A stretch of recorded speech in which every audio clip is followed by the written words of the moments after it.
விஜய் பெயரை குறிப்பிடாமல் வேண்டுமென்றே திசை திருப்புகிறார் மு.க.ஸ்டாலின். விஜய் எடப்பாடி பழனிசாமி துரோகின்னு சொல்றாரு. விஜய் கிட்ட துரோகின்னு சொல்ல பாருங்க பாப்போம். தன்னுடைய மகன் முதலமைச்சராக்குவதை அவர் தடுப்பாரோ விஜய் என்ற ஒரு பயத்தினால்தான் விஜய் பெயர் சொல்லுவதில்லை.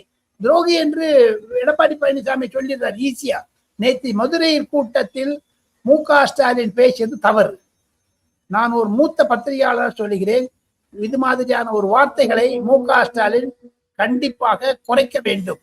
துரோகி, அந்த அமித்ஷாவை பற்றி பேசுவது, அவர் அவதூறு அமித்ஷா என்று சொல்வதெல்லாம் தவறு.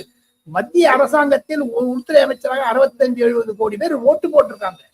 Not like DMK.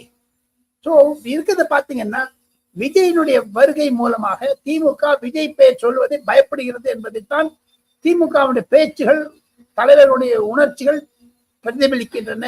தம்பி, ஆனா விஜய் சார் இங்கிருந்து தமிழ்நாட்டு பாலிடிக்ஸையும் திமுக விமர்சனம் பண்றதும், அவங்க ஒட்டுமொத்த 5 வருஷத்துல எந்த வாக்குறுதியும் நிறைவேற்றல அப்படின்னு ஒரு பக்கம் விமர்சனம் வைக்கிறாரு.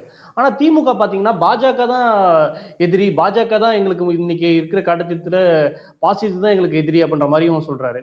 ரெண்டும் ஒரு மாதிரி கான்ட்ராஸ்டா இல்லையா? கான்ட்ராஸ்ட் கிடையாது. தப்பு தப்பு தப்பு. விஜய் அணுகுமுறை வேற, என் திமுக அணுகுமுறை வேற. இந்த கான்ட்ராஸ்ட் இருக்குன்னு சொல்றேன், தப்பா நினைச்சுக்காதீங்க.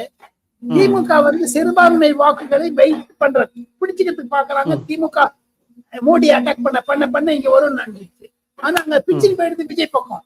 அது மு.க.ஸ்டாலினுக்கு தெரியும். அதனாலதான் டெல்லி டெல்லி டெல்லிங்கிறாரு. இன்னைக்கு பாருங்க, ஹிந்தியை பேச ஆரம்பிச்சிருக்காங்க. காங்கிரஸ்காரன் கிட்ட வரலன்னா ஹிந்தி,